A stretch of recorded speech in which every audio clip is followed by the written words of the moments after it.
Halo Sobat Mania, kembali lagi di BRC Official, ada kabar menarik nih mengenai PSM Makassar, memetik hasil positif, di Liga 1 2024/2025. Tim berjuluk pasukan Ramang itu, memuncaki klasemen sementara, dengan 9 poin.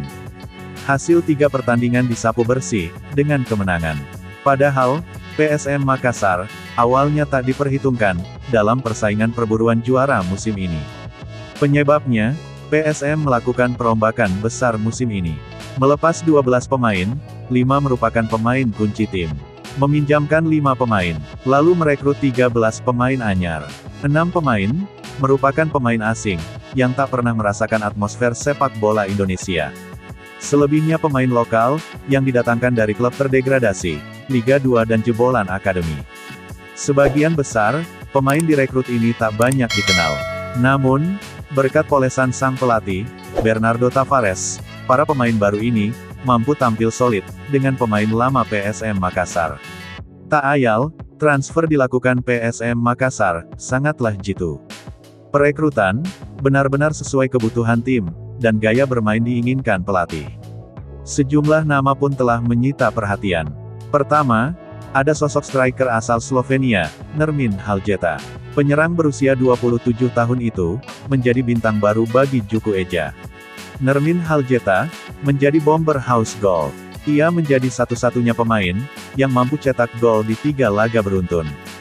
Total gol Nermin Haljeta, mengemas 4 gol, dan pimpin top scorer sementara. Kedua ada bek asal Brasil, Aloisio Neto Soares. Aloisio Soares, benteng tangguh pertahanan, bersama Yuran Fernandes. Dia memiliki ketenangan, dan kemampuan membaca permainan. 1 gol pun telah disumbangkan, Aloisio Soares. Ketiga, Syahrul Lasinari. Pemain dijuluki Rambo ini memiliki fisik kuat. Ia tak kenal lelah sepanjang pertandingan. Padahal, ia bermain menyerang, dan bertahan. Syahrul Lasinari pun, telah mengemas 1 assist, di Liga 1 musim ini. Keempat, ada Victor Luis. Pengkreasi peluang PSM Makassar, lewat crossing. Crossingnya sangat akurat, sehingga memanjakan penyerang PSM Makassar. Selain itu, eksekusi bola matinya juga sangat berbahaya. Buktinya 1 assist telah dibukukan. Kelima Latirfol, pemain asal Senegal ini, menjadi metronom lapangan tengah. Permainan simpel selalu ditunjukkan, cukup dengan trupas, sering merepotkan lini belakang lawan. Selain 5 nama di atas, ada beberapa pemain bisa menjadi super sub, yaitu Abdul Rahman, dan Daisuke Sakai. Abdul Rahman, menjadi sosok pembeda, ketika PSM Makassar, menang atas PSBS Biak pada pekan kedua Liga 1, Jumat tanggal 16 Agustus tahun 2024. Sedangkan Daisuke Sakai, membuat lini serang Juku Eja stabil.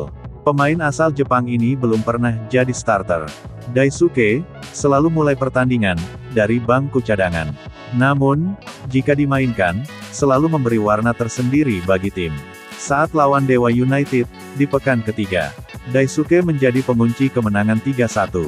Legenda PSM Makassar, Sumirlan mengatakan, performa positif PSM Makassar, tak lepas dari kebijakan transfer dilakukan.